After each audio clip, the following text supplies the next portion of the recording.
Tak a co vám dneska pro vás připraveného? Jako novinku od Fisher-Priceu tuto krásnou lamu, která můžete navlíknout kroužky a díky tomu vlastně ta lama svítí a mluví, zda ty kroužky tam dáváte správně.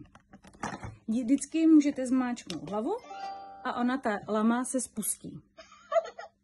Má až 25 přehrání zvukových melodií a frází. Kroužky jsou z jedné strany strukturované a z druhé obyčejné. Takže i děti trénují svoji motoriku.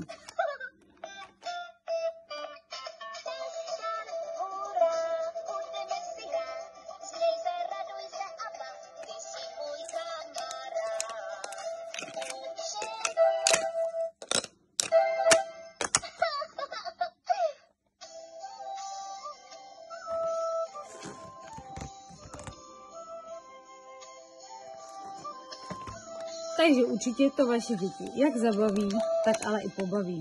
Každá hračka, která má zvuk, je přece super.